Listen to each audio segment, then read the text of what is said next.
Good evening everyone and welcome to the news tonight where we get you the day's top stories. Prime Minister Modi has just concluded his three-nation tour. We'll get you the highlights of what happened today and also another part tussle continuing in the capital, and as usual we got Kejriwal featuring in that. We'll get you all the details of that and international stories. I'm Tracy Shilshi and here are the headlines.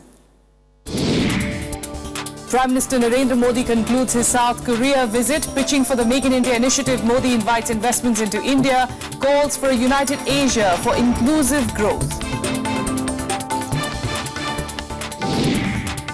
Tussle over bureaucratic appointments in Delhi escalates. Kejriwal asks officials not to follow orders from the Lieutenant Governor.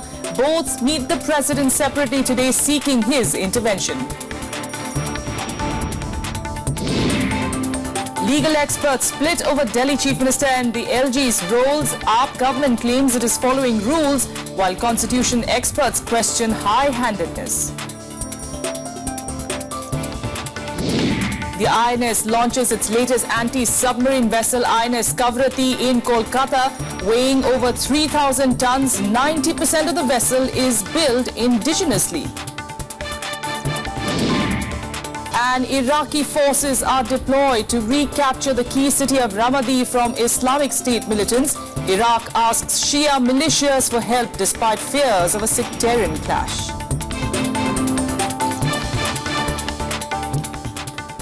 On the last day of his three-nation Asian tour today, Prime Minister Narendra Modi sought more South Korean investment in India. Pitching for the Make in India initiative, he assured a stable and predictable taxation system for ease of doing business. He also stressed on a united Asia for inclusive growth at the 6th Asian Leadership Conference in Seoul. Narendra Modi wrapped up his South Korea visit on Tuesday, calling for investments in India to boost his pet Make in India project. He made a strong pitch of his government's business-friendly policies. Modi met CEOs of various companies, including Hyundai Motors, Samsung Electronics and LG Electronics. Addressing the CEOs forum, Modi said his government was working to create conditions for faster and inclusive growth. That India was and is a land of potentials. Now, India is also a land of enabling policy environment.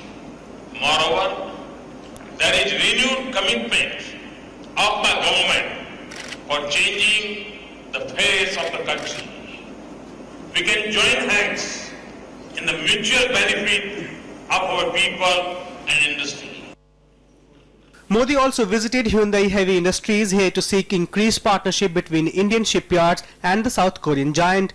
He also called for joint ventures between Indian and South Korean companies in various sectors. There is a potential for cooperation between India's software and Korea's hardware industry. Your car making and our designing capabilities can be put together. Your steel making capacity and our resources of iron ore can be put together. Earlier, the Prime Minister addressed the 6th Asian Leadership Conference in Seoul. He stressed on inclusive growth in Asia through united efforts. He urged Asian countries to shun regionalism. Growth must be more inclusive within and across nations. This is the obligation of national governments, but also a regional responsibility. That is why the future I dream for India is also the future one for our neighbors. The Prime Minister also visited the historic Cheonghae-cheo stream in Seoul on Tuesday. The 11-kilometer long reinstated stream has been developed as a part of an urban renewal project with an eco-friendly design. Economic relationship between India and Korea has mainly been based on the import of consumer items from Korea. Prime Minister Narendra Modi wants to change these dynamics and wants to get benefited from the technological achievements of Korea and wants to create something in India so that both the countries can be benefited. Akhilesh Suman with camera person Dusmanta in Seoul for Rajya Sabha television. Meanwhile, back in Delhi, the power tussle between Delhi Chief Minister Arvind Kejriwal and Lieutenant Governor Najib Jung reached the President's doorstep today. Kejriwal accused Jung of blatant overreach by unilaterally promoting INS officer Shakuntala Gamlin as the Chief Secretary, while Jung sought the President's intervention in the matter. Here are the details. The standoff between the Delhi government and the Lieutenant Governor escalated further on Tuesday. Chief Minister Arvind Kejriwal has instructed officials not to follow any order from Lieutenant Governor Najib Jung without running it by him. He appointed Arvind Ray as the Principal Secretary on Tuesday, replacing Rajendra Kumar, whose appointment was nullified by the LG to replace Anindo Majumdar. Kejriwal also consulted legal experts on the matter before his meeting with the President to discuss the crisis. He accused the LG of bypassing his office on key bureaucratic appointments. LG साहब दिल्ली में उस तरह से सरकार चलाने की कोशिश कर रहे हैं जैसे वो प्रेसिडेंट रूल में चलाते रहे हैं। उसमें सबसे बड़ी चीज ये है कि वो ऑफिसर्स को सीधे निर्देश दे रहे हैं। पिछले एक हफ्ते में कम से कम 4 बार एलजी साहब की तरफ से ऑफिसर्स को सीधे निर्देश दिए गए हैं, चीफ मिनिस्टर को बाईपास करके, मिनिस्टर्स को, काउंसिल ऑफ मिनिस्टर्स को बाईपास करके। लैंड, पब्लिक ऑर्डर और पुलिस को छोड़ के lieutenant governor is bound by the aid and advice of the chief minister. He cannot interfere with the administration. Meanwhile, the LG met President Pranab Mukherjee and Home Minister Rajnath Singh on Tuesday to discuss the standoff. Questions have been raised whether Jung was acting within the constitution. संविधान में स्पष्ट है राय देने का काम मंत्री परिषद का है. उपराज्यपाल राय नहीं देते. उपराज्यपाल तो ऑर्डर इशू करते हैं या जो निर्णय हो उसको अप्रूव करते हैं. Kejriwal claimed that Gamlin tried to favor power distribution companies in Delhi and acted against public interest. He has declared that he would keep close tabs on the officer in the 10 days that she would act as Chief Secretary. With inputs from Anu Devan, Bureau Report, Rajya Sabha TV. All right, for more on this, let's speak to Smitha Gupta, who's the associate editor with The Hindu, joining us now on the phone line from the capital. Smitha, give us a sense really of what it seems to be at the moment as far as legalities are concerned. Who is on shaky ground? Well, I think the problem in this whole issue is that the Chief Minister of Delhi, unlike the Chief Minister, say, of Uttar Pradesh or Maharashtra, does not have the same kind of powers. And in some senses, the powers of the Chief Minister of Delhi are somewhat like that of a municipality. However, having said that, I think that Mr. Kejriwal is not entirely in the wrong, especially because this government has also talked about cooperative federalism. And we had even the opinion of the Additional Solicitor General, former Additional Solicitor General Indira Jaising, who said there is no provision in the Constitution which says that the LG can decide who the Chief Secretary will be. This matter could have been resolved by the Lieutenant Governor sitting down with the Chief Minister. After all, this is an elected government. That's right. And despite the anomalies in the Constitution, to make it into a kind of political issue, because even the Constitution says that when there are differences of opinion between the LG and the Chief Minister of Delhi, then the President has to be consulted, and the President has been consulted today. But this is, after several days of a very unseemly kind of fight between the two.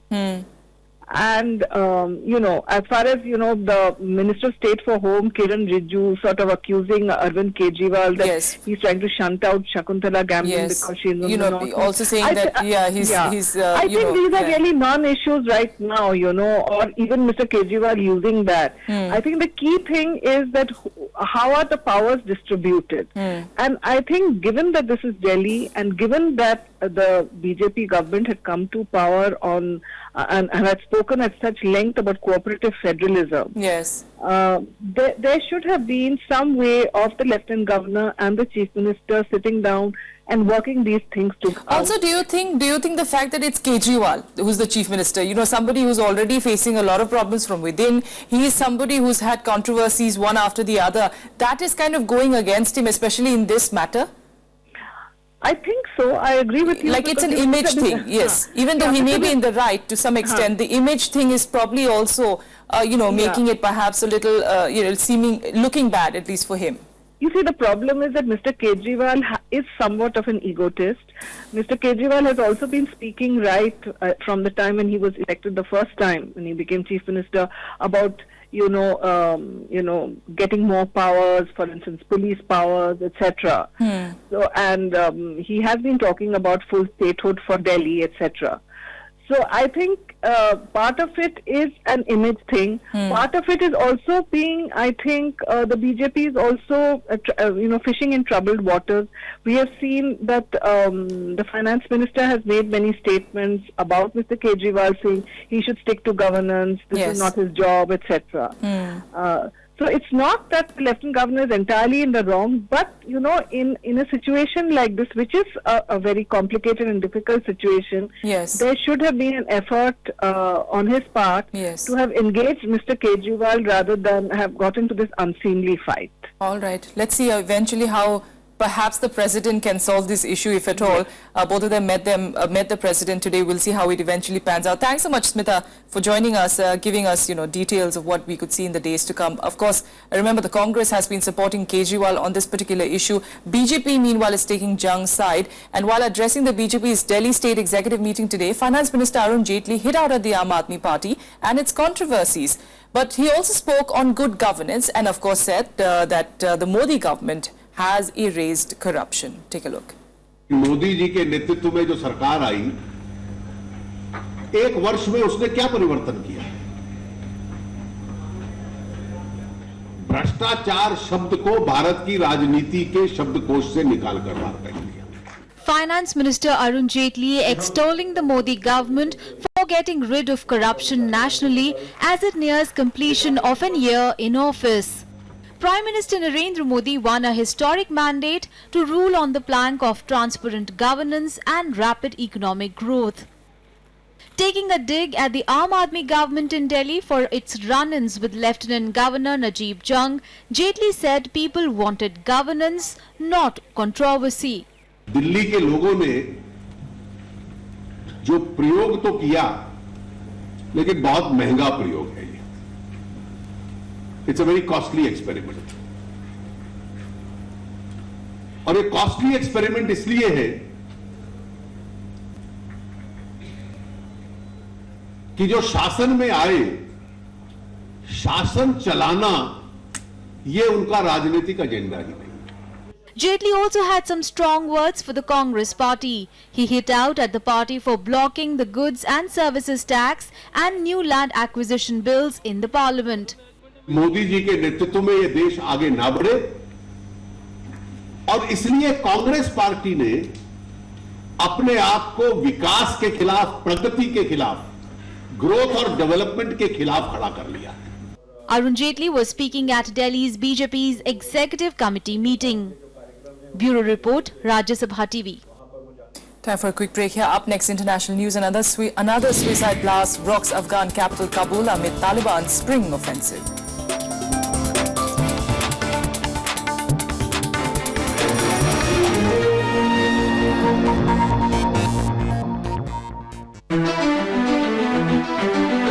The right to education for India's children. We have not made any progress on some of the game-changing provisions of the right to education.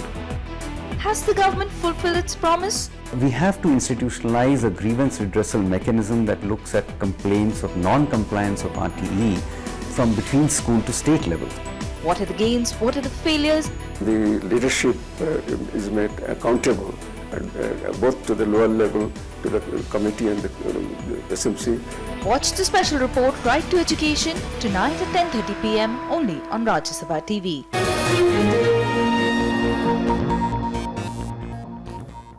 Welcome back. You're watching the news tonight. Now, Congress Vice President Rahul Gandhi fired a fresh salvo at the Narendra Modi-led government at the centre, accusing it of stalling development works and taking credit for things done during the previous UPA rule.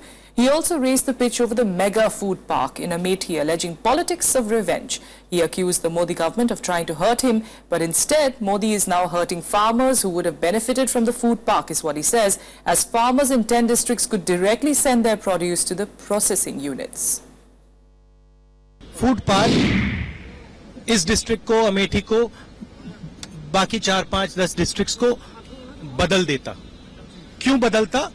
क्योंकि जो आज किसान अपना माल मंडी में बेचता है वो direct factory में बेचता, तो किसान को बहुत ज्यादा पैसा फैक्ट्री से मिलता, फायदा होता. विजन था, सोच थी कि हम फूड पार्क लाएं, यहाँ पे 5-6-10 डिस्ट्रिक्ट्स का फायदा हो, किसानों का फायदा हो, मजदूरों का फायदा हो, मगर अब मोदी सरकार ने उसको छीन लिया और मुझसे नहीं छीना है, वो किसान से, मजदूर से, कमजोर लोगों से छीना है। Meanwhile, BJP President Amit Shah is in Kerala as part of the party's bid to strengthen its base in the state. He also addressed a siege protest in the capital city of Thiruvananthapuram, demanding the removal of State Finance Minister K. Mani over his alleged role in the bar by bribery scam. Speaking outside the Secretariat, Shah launched a scathing attack on the ruling Congress, alleging that the Chandi government was a government of scams. The Anti-Corruption Bureau had registered a case against Mani earlier in December 2014, alleging that he accepted bribes from bar owners to renew liquor licenses. मणि के सामने जितने भी आरोप लगे हैं वो सारे के सारे ये बताते हैं कि ये चांदी सरकार घोटालों की सरकार है। हमारे प्रधानमंत्री नरेंद्र मोदी जी एक सरकार चला रहे हैं। 1 साल के अंदर हमारे विरोधी भी उस सरकार पर एक भी घोटाले का आरोप नहीं कर सकते। In other news, the Indian Navy today launched its latest anti-submarine warfare class stealth corvette, the INS Kavathi, in Kolkata. The vessel is 90% indigenously built, weighing 3,300 tons. INS Kavathi is equipped to fight in nuclear, chemical and biological warfare conditions. The ship is propelled by 4 diesel engines to achieve speeds in excess of 25 knots. Kavathi is the last of the 4 anti-submarine warfare class stealth corvettes being built for India under Project 28. The launch of a ship is indeed a historic, an auspicious, as well as a touching moment, because it marks the first tryst of the ship with the sea, a medium in which she would spend the rest of her operational life. With that, let's take you through some quick national news updates. The government has proposed a new draft gold monetization scheme offering tax-free interest on depositing gold with banks. The move aims to mobilize idle gold worth up to 60 lakh crore rupees held by households and institutions. Individuals and institutions can deposit as low as 30 grams of gold, while it provides for incentives to the banks. A Sukhoi 30 MKI fighter jet crashed in Nagaon district of Assam this afternoon. Both pilots managed to eject safely before the accident. The jet had taken off from Tezpur Air Base on a routine mission when the incident took place. The crash happened due to a technical snag, but a detailed inquiry has been ordered. The Delhi police today transferred the officers involved in last week's encounter at a Delhi restaurant. Police said that it was Manoj Vashisht who fired at the police team, which went to arrest him. Family members of the victim met the Delhi Police Commissioner B.S. Pasi today, who assured them of a fair probe into the incident. Vashisht's family claims that he was innocent.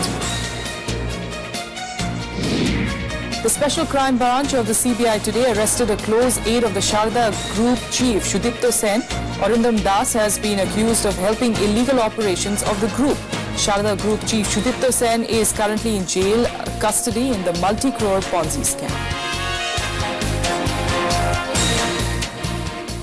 International news now, and at least 5 people have died and over 40 others injured in a suicide blast in Kabul. The blast occurred at a crowded intersection near government buildings in Afghanistan's capital. Sirens could be heard in the minutes after the blast as rescuers and police rushed to the spot near Serena Hotel in central Kabul. It's the 5th major attack to hit the city in just over 2 weeks, coinciding with a new offensive by Taliban insurgents across the country. The blast sent a plume of black smoke billowing above the city and was strong enough to rattle windows several kilometers away in Kabul's diplomatic enclave.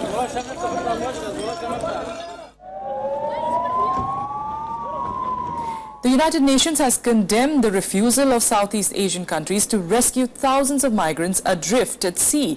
UN Secretary General Ban Ki-moon called on the Southeast Asian countries to fulfill their duty to rescue people in distress at sea. Close to 800 migrants, mostly from Bangladesh and Myanmar, were rescued off Indonesian coast last week by locals. However, other migrant vessels were turned away. The UN and the International Organization for Migration urged Indonesia, Malaysia and Thailand to increase rescue operations and to stop trying to push boats away from their territorial waters. The UNHCR has said that an estimated 4,000 migrants are adrift in boats with dwindling supplies. Half of them have been stranded on at least 5 vessels near the Myanmar-Bangladesh coast for more than 40 days.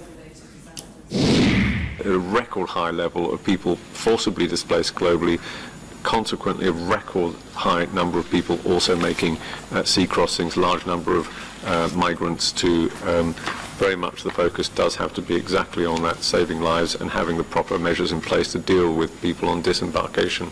I and other UN officials have been speaking by phone over the last few days with the region's leaders to emphasize their obligation to protect the human lives and uphold international humanitarian law. Meanwhile, Iraq's army and allied paramilitary forces have massed around Ramadi looking for swift action to recapture the city from the Islamic State. But the militants are keeping up the momentum by attacking government and allied forces. The Iraqi government has now appealed to the Shia militias for help despite the risk of a sectarian backlash. Here's more. Islamic State militants roaming the deserted streets of Ramadi in Iraq. Homes and vehicles torched. Weapons of Iraqi forces lying abandoned. All this as the Islamic State militants cement their hold on Ramadi, capital of the western Anbar province, the Iraqi city they captured on Sunday. Retaking Ramadi needs a multi-frontal attack. That is why a column of 3,000 Shiite militia fighters have arrived at a military base near the city as part of the effort to reclaim it. They are being joined by the Iraqi military and police, which had made a chaotic retreat after days of intense fighting. Well, I think in the long term, we'll find some way, the Iraqis will find some way to take Ramadi back, but it may involve using Shia militias that we would rather not see empowered. I think this does signify the rebuilding of the Iraqi army is slower than we would have liked or predicted. I think it does mean that the overall battle plan against ISIL is going to have to be slower than we predicted. With the Iraqi military pulling its stranded soldiers out of the city, residents of Ramadi are left with no choice but to flee. This is fairly bad news, and it also sets back the clock on what we had hoped would be by now a preparation for a counterattack against Mosul, the largest and most important city that ISIL holds. And yet that would now seem to be even further into the future. As thousands of residents flee, the UN has warned of a humanitarian crisis. It is trying to meet the needs of those displaced, but says funds are low and its stocks are almost gone. The loss of Ramadi is a blow for both the Iraqi government and the US strategy in the area. The city was a critical piece of the IS goal to control all of Anbar province. US Secretary of State John Kerry tried to put up a brave face, saying the city can be taken back, but the goal seems far-fetched at the moment. Bureau Report, Rajya Sabha TV.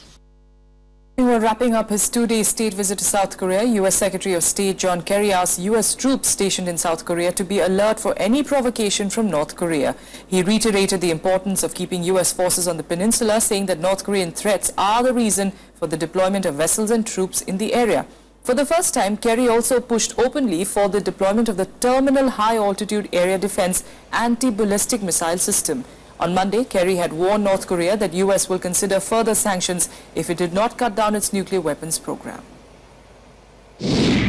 As we see Kim Jong-un engaging in these extraordinary provocative activities, building nuclear weapons against all of the UN conventions and everything that we've tried to prevent together with the 6 party powers, Russia, China, Japan, etc. It's dangerous. And nobody quite knows what a reckless person like this fellow will do. So you have to be prepared for every eventuality, which is why we redeployed some ships and forces and why we're talking about THAAD and other things today. Now to Thailand, where ousted Prime Minister Yingluck Shinawatra pleaded not guilty as the rice subsidy scheme trial accused her of negligence and got underway in Bangkok today. If found guilty, she faces up to 10 years in jail. Meanwhile, Thailand's military junta today announced a delay in the general elections, raising questions about a promised return to democracy. Here's more. Yes, I am feeling confident to present. So we hope that everything will be followed by the due process and rule of law. Thank you. A seemingly confident Yingluck Shinawatra as she heads into trial for dereliction of duty in the rice subsidy scheme. She has been charged over a multi-billion-dollar rice scheme that anti-corruption authorities alleged was plagued with graft. Charges she rejects as politically motivated. The hearing as the trial got underway was brief. Shinawatra has been banned from travelling overseas. The court has also agreed bail terms of $9 lakh. Hours after Yingluck's trial began, Thailand's junta announced a 6-month delay in the general elections, raising questions about country's democracy. The junta has also recommended a fresh referendum to give the public the final say on the blueprint for restoring democracy. Critics, however, say the move is a ploy to exclude the powerful Shinawatra family from politics. Yingluck Shinawatra was forced out of office in 2014 after the Constitutional Court found her guilty of abuse of power. A military coup soon after she was removed brought the junta to power. Shinawatra faces up to 10 years in prison if found guilty in the rice subsidy scheme. The next hearing is scheduled for July 21st. Bureau Report, Rajya Sabha TV.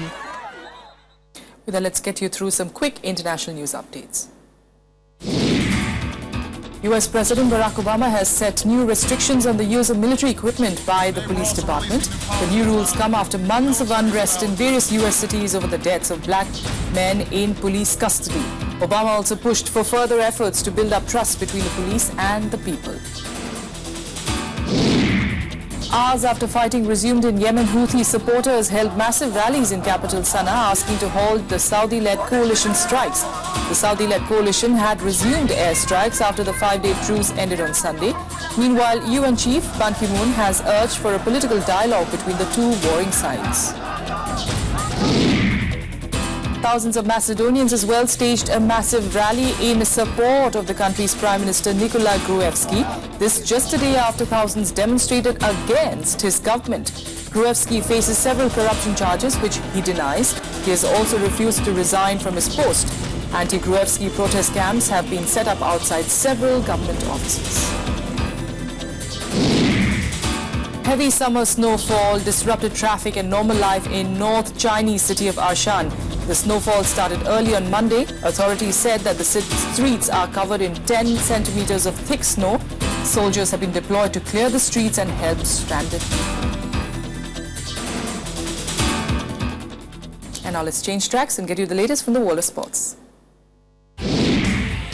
The Zimbabwe cricket squad landed in Lahore today as the first international team to tour Pakistan since militants attacked the Sri Lankan team and match officials 6 years ago. The team arrived at the airport in an unprecedented security cover.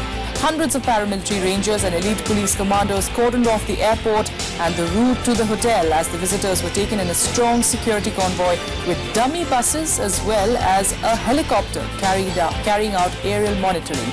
Zimbabwe will play 2 T20 matches and 3 ODIs in Lahore. Former Grand Slam doubles tennis champion Bob Hewitt has been sentenced to 6 years in prison by a South African court. He was found guilty of rape and a charge of sexual assault on minors. Before sentencing, Hewitt pleaded with the court to take his poor health into consideration. Chelsea suffered their first defeat in 19 EPL matches this season on Monday. The league champions suffered a 3-0 defeat, their worst of the season, against West Bromwich Albion. Saido Berranio gave the hosts an early lead before Chelsea midfielder Fabregas was sent off for kicking the ball against Chris Brunt's head when play stopped. West Brom made the most of their numerical advantage with Berranio scoring 2 more in the second half. That's all we have for you on the news tonight, but keep watching Rajya Sabha TV.